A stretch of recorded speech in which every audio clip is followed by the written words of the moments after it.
बहुत से students course selection के दरमियान काफ़ी सारी मिस्टेक्स करते हैं और इन मिस्टेक्स की वजह से नतीजा क्या निकलता है कि इनकी डिग्री की एक तरफ ड्यूरेशन बढ़ती है और दूसरी तरफ उनको ज़्यादा फ़ीस पे करना होती है। तो इस वीडियो के अंदर आपको बीएस कॉमर्स के कंप्लीट कोर्स सिलेक्शन के रूल्स बताए जा रहे हैं और अच्छी तरीके से आपको समझाया जा रहा है ताकि आप उन कॉमन मिस्टेक्स से बच सकें जिनकी वजह से डिग्री की ड्यूरेशन जो है वो ज़्यादा होती है और ज़्यादा फ़ीस जो है वो पे करना होती है। तो शुरू करते हैं आज की इस वीडियो को। अब सबसे पहले तो हम जनरल एनरोलमेंट रूल की हम बात करेंगे। डिटेल में जाने से पहले एक ओवरव्यू समझेंगे। तो पहले सेमेस्टर के अंदर तो प्री सिलेक्टेड कोर्सेज दिए जाते हैं। प्री सिलेक्टेड कोर्सेज दिए जाएंगे, जितने भी कोर्स दिए जाएंगे एज आप फुल टाइम स्टूडेंट आपने तमाम को सिलेक्ट कर लेना है, जितने भी रिक्वायर्ड कोर्सेज हैं, क्योंकि इनको अगर आप तमाम को सिलेक्ट कर लेंगे तो नतीजा निकलेगा कि डिग्री आपकी वक्त पे कंप्लीट होगी। इनमें से कुछ ऑप्शनल भी हो सकते हैं, इलेक्टिव भी। इलेक्टिव जो होते हैं वो फिर ऑप्शनल होते हैं। अब रिक्वायर्ड और जो इलेक्टिव हैं इनका डिफरेंस अगर आप ज़्यादा जानना चाहते हैं तो उसके लिए भी हमारी वीडियो मौजूद है। लेकिन फ़र्क ये है कि इलेक्टिव के अंदर ऑप्शनल है, जबकि रिक्वायर्ड आपको लाजमी कंप्लीट करना होता है डिग्री के लिए। तो जो स्कीम ऑफ स्टडीज़ हैं उसके मुताबिक होगा और ये कि यूनिवर्सिटी के रूल्स और लिमिटेशन से वो लाजमी फॉलो की जाएगी, उससे हट नहीं सकते। और लिमिटेशन की हम बात करें तो क्रेडिट आवर्स की लिमिट आ जाती है। सेमेस्टर 1 और 2 के अंदर मैक्सिमम तो 15 क्रेडिट आवर्स हैं। इनके जितने भी कोर्स आप सिलेक्ट करेंगे उनका सम जो है क्रेडिट आवर्स का 15 होगा मैक्सिमम, उससे ज़्यादा आप नहीं कर सकते। इनके 3 क्रेडिट आवर्स के कोर्स है तो 5 कोर्सेज बन जाते हैं। 3 सेमेस्टर उससे आगे की अगर हम बात करते हैं तो मैक्सिमम 18 क्रेडिट आवर्स होंगे। यानी कि एक कोर्स सपोज का जो है वो बढ़ गया एक तरह से 3 क्रेडिट आवर्स का, इतना जो है वो इजाफा हो जाएगा थर्ड सेमेस्टर तक। और फिर कुछ केसेस के अंदर 21 क्रेडिट आवर्स भी अलाउड होंगे, CGPA 3 से ज़्यादा हो जाए। तो कोशिश यही करें कि 3 CGPA तक लाने की, ताकि आपको ज़्यादा से ज़्यादा क्रेडिट आवर्स अलाउ हों और आप वक्त पे डिग्री कंप्लीट कर सकें। फाइनल सेमेस्टर के क्रेडिट रूल्स की अगर हम बात करें तो मैक्सिमम 21 क्रेडिट आवर्स तक अलाउ होंगे। जो कोर्स वर्क है वो अलाउ होगा। साथ में प्रोजेक्ट या इंटर्नशिप भी अलाउ हो सकती है अगर डिग्री रिक्वायरमेंट्स जो है वो कंप्लीट हो रही है उसी सेमेस्टर में। यानी कि 8 सेमेस्टर की अगर हम बात करें तो वहाँ पर 21 क्रेडिट आवर्स तक अलाउ होंगे आपको। और साथ में इंटर्नशिप या प्रोजेक्ट भी अगर डिग्री आपकी उसी सेमेस्टर में कंप्लीट हो रही है। लेकिन ये कि जो प्री रिक्विजिट के और जो स्पेशलाइजेशन के रूल हैं वो वायलेट ना हो। अब प्री रिक्विजिट क्या होता है कि एडवांस कोर्सेज को पढ़ने के लिए कुछ बेसिक कोर्सेज रिक्वायर्ड होते हैं। जब तक उन बेसिक्स को आप कंप्लीट नहीं कर लेते तो एडवांस में आप इनरोल नहीं हो सकते। तो ये जो प्री रिक्विजिट आ जाता है। और स्पेशलाइजेशन क्या है वो आगे आएगा, उसकी जो रिक्वायरमेंट्स होती हैं वो भी अलग होती हैं। अच्छा, इंपॉर्टेंट क्रेडिट आवर्स के बारे में हम नोट देखते हैं। इनके कुछ जो चीज़ है वो ये कि मैक्सिमम क्रेडिट आवर्स के अंदर F और D ग्रेड कोर्सेज भी शामिल होंगे।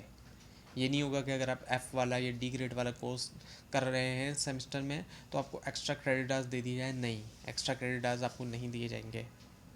तो इस चीज़ का भी आपने ख्याल रखना है कि कोशिश करेंगे आप किसी भी कोर्स में आप फेल ना हो। और अगर किसी में अगर हो भी गए तो 3 CGPA आप ले लें, दूसरे कोर्सेज में आप अच्छे मार्क्स ले लें, ताकि फिर आपको एक्स्ट्रा जो क्रेडिट आवर्स की लिमिट है वो आपकी बढ़ जाए। अब क्रेडिट आवर्स की लिमिट तब नहीं बढ़ेगी जब आप जो है वो F या D ग्रेड कोर्स लेंगे, बल्कि वो तब बढ़ेगी जब 3 CGPA या उससे ज़्यादा हो आपकी। तो रिपीट या इम्प्रूवमेंट कोर्सेज जो है ये टोटल लोड के अंदर काउंट होंगे। अब कोर्स लोड और ड्यूरेशन की हम बात करें तो अगर आप कम कोर्स लेते हैं, बर्डन अपना कम रखना चाहते हैं, अगर आप पार्ट टाइम स्टूडेंट हैं तो ऐसी सिचुएशन के अंदर डिग्री की ड्यूरेशन बढ़ जाएगी। लेकिन कई सारे जो पार्ट टाइम स्टूडेंट होते हैं उनके लिए ये डिग्री की ड्यूरेशन बढ़ना इतना ज़्यादा इशू नहीं होता जितना वो कोर्स वर्क उनके लिए होता है। तो as a part time student तो ये इतना बड़ा इशू नहीं है। लेकिन अगर आप फुल टाइम स्टूडेंट हैं जो कि वक्त पर डिग्री कंप्लीट करना चाहते हैं तो फिर आपको कम कोर्सेज़ की तरफ नहीं बल्कि जितने ज़्यादा आप ले सकते हैं, मतलब क्रेडिट आवर्स की लिमिट के मुताबिक जितने भी आप ले सकते हैं उतने आपको लाजमी लेने चाहिए। और एक्स्ट्रा सेमेस्टर से क्या होगा, नतीजा निकलेगा जो स्टडी कॉस्ट है वो भी बढ़ेगी, उतनी ज़्यादा अपने फ़ी पे करना होगी। ग्रेड इम्प्रूवमेंट पॉलिसी की अगर हम बात करें तो D ग्रेड जो कोर्स होगा उसको आप एक बार दे सकते हैं, कि रिपीट एक बार कर सकते हैं इम्प्रूवमेंट के लिए। और जो इम्प्रूवमेंट प्लान है उसको भी केयरफुली आपने उसको करना होगा। अब स्पेशलाइजेशन की हम बात कर लेते हैं। एक स्पेशलाइजेशन का एरिया आपने सेलेक्ट करना होगा कि ये इस फील्ड में स्पेशलाइजेशन करनी है। और हर जो स्पेशलाइजेशन है उसकी 4 कोर्सेज है, 4 स्पेशलाइजेशन वाले कोर्स होंगे जो एडवांस कोर्स होंगे उस स्पेशलाइजेशन के एरिया के मुताबिक। सिलेक्शन जो होगी वो अप्रूव्ड स्कीम ऑफ स्टडीज़ के मुताबिक है। तो अब अगर हम बात करें स्पेशलाइजेशन की एलिजिबिलिटी की, जो आपसे पीछे कहा गया था कि आगे आएगी रूल्स जो हैं इसके, तो जो इसकी एलिजिबिलिटी है वो मिनिमम 1.753 CGPA 1.75 CGPA है। अगर इससे कम CGPA है तो इस सिचुएशन के अंदर आपको इम्प्रूवमेंट देना पड़ेगी। और मिनिमम जो क्रेडिट आवर्स अर्न है वो 81 है। इनके इतने कोर्सेज आपने कंप्लीट किए हों कि 81 क्रेडिट आवर्स आपके बनते हों। और फाइनल प्रोजेक्ट या इंटर्नशिप की अगर हम बात करें, जो कि वो भी आपके लिए ज़रूरी है, तो मिनिमम जो CGPA रिक्वायर्ड है वो 2 है। ये आपके जो है वो CGPA 2 होना चाहिए। इससे कम होगा तो फिर वही बात आती है, फिर आपने इम्प्रूवमेंट करना होगी। और मिनिमम क्रेडिट आवर्स जो है वो इतने कोर्स आपने पढ़े हों कि आपके क्रेडिट आवर्स 105 हो जाए। और एरिया ऑफ स्पेशलाइजेशन भी लाजमी तौर पर सिलेक्ट किया जाए। तो ये इसीलिए होता है इंटर्नशिप या फाइनल प्रोजेक्ट, ताकि प्रैक्टिकली भी आप उसको सीख सकें जो कुछ आपने पढ़ा है। अब प्रोजेक्ट के अंदर एक एक्स्ट्रा रिक्वायरमेंट भी है, वो ये है कि जो STA 630 का कोर्स है रिसर्च मेथड्स का, वो आपने कंप्लीट जो है वो किया हो, क्योंकि रिसर्च वगैरह की चीज़ें होती हैं प्रोजेक्ट में भी। तो ये सिर्फ फाइनल प्रोजेक्ट वाले स्टूडेंट्स के लिए है जो रिसर्च मेथड का कोर्स है।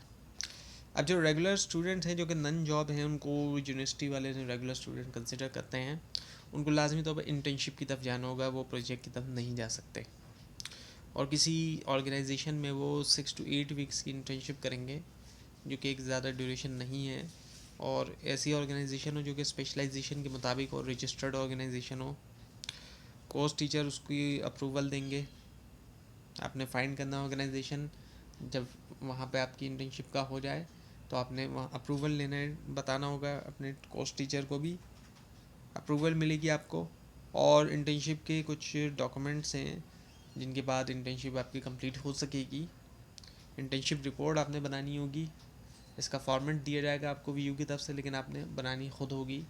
आप जो कुछ वहाँ देखेंगे प्रैक्टिकली होता हुआ ऑर्गेनाइजेशन के अंदर, उसको सामने रखते हुए इंटर्नशिप रिपोर्ट बनाएंगे। और कोशिश की जाएगी कि इंटर्नशिप रिपोर्ट के हवाले से आपको इस चैनल के ऊपर भी गाइड किया जाए। इसके अलावा इंटर्नशिप कंप्लीशन सर्टिफिकेट ये भी आपने सबमिट करना होगा, ताकि एक प्रूफ हो कि आपने इंटर्नशिप की है उस ऑर्गेनाइजेशन में, और ये आपको उसी ऑर्गेनाइजेशन की तरफ से दिया जाएगा। वहाँ से आप रिक्वेस्ट करेंगे कि आपको ये दिया जाए जब इंटर्नशिप आपकी हो जाए, ताकि एक प्रूफ के तौर पर कि आपने वहाँ से इंटर्नशिप की है। और सुपरवाइज़र इवेल्यूशन फॉर्म जो है वो भेजा जाएगा लाजमी तौर पे यूनिवर्सिटी को। और ऑन दी जॉब की हम बात करें, जब ऑलरेडी जॉब कर रहे हैं तो उनके पास तो पॉसिबल नहीं होता नॉर्मली तौर पे उनके पास कि वो इंटर्नशिप कर सकें। तो ऐसी सिचुएशन में वो फाइनल प्रोजेक्ट की तरफ जाएंगे और उनको फिर अपनी ऑर्गेनाइजेशन से जहाँ वो जॉब कर रहे हैं जॉब कन्फर्मेशन लेटर वो देंगे, ताकि उनको इंटर्नशिप के लिए एग्जामेशन मिल सके इंटर्नशिप से। तो अब इसकी इवैल्यूएशन की हम बात करें तो इंटर्नशिप में पास या फेल का मामला है। या तो आप पास होंगे या फेल होंगे, इसी वजह से CGPA पे आपकी कोई असर नहीं पड़ेगा।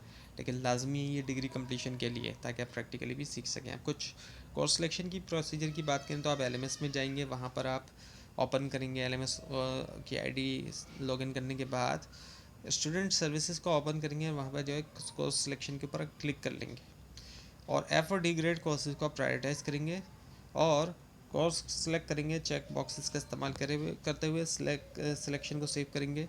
और आप ऐड या ड्रॉप कर सकते हैं कोर्सेज को जब तक डेडलाइन है। हर सेमेस्टर की अलग डेडलाइन आपको दी जाती है। रिकमेंडेशन की हम बात करें तो जो फुल टाइम रेगुलर स्टूडेंट है उनको स्ट्रिक्टली तौर पे जो प्रिस्क्राइब स्कीम ऑफ स्टडी उसको फॉलो करना चाहिए। ये VU की तरफ से हर प्रोग्राम का दिया जा रहा है, हर डिग्री प्रोग्राम का। और कोशिश की जाएगी कि इस चैनल के ऊपर भी आपको इस बारे में बताया जाए। और क्या होगा कि फिर आप वक्त पे डिग्री कंप्लीट कर सकेंगे और वो भी कॉस्ट इफ़ेक्टिव होगी। तो अब ये कि इसमें ये भी एक चीज़ है कि जितने भी ज़्यादा आप क्रेडिट आवर्स की लिमिट के मुताबिक जितने ज़्यादा कोर्स सेलेक्ट कर सकते हैं उतने ही ज़्यादा आप सेलेक्ट करें, ताकि आप जो इस चीज़ से बच जाएं कि डिग्री आपकी जो है वो वक्त पे कंप्लीट ना हो। खासतौर पे पहला जो सेमेस्टर है उसमें तो आपको यही बताया गया था कि जितने भी कोर्स आपको दिए जा रहे हैं, जितने भी रिक्वायर्ड कोर्सेज, उनको तमाम को सिलेक्ट कर लें आप। इलेक्टिव में ऑप्शनल है, ज़ाहिर बात है, तो जो ऑप्शनल है एक की जगह दूसरा जो भी आपको अच्छा लग रहा है कोर्स जिसमें आपका ज़्यादा इंटरेस्ट है आप उसको सिलेक्ट कर लेंगे। तो इस तरीके से जो है वो आप जो है वो वक्त पे कंप्लीट कर सकेंगे। तो ये थी आज की वीडियो। आपके इस बारे में कोई क्वेश्चन है, खासतौर पर उसमें कोई मिस्टेक दिखाई दे, ज़रूर हाईलाइट कीजिए। और इस पूरी सीरीज़ को देखने के लिए और वर्चुअल यूनिवर्सिटी के बारे में मज़ीद जानने के लिए इस चैनल को सब्सक्राइब कीजिए, बेल आइकन के ऊपर क्लिक कीजिए। Thanks for watching this video and best of luck.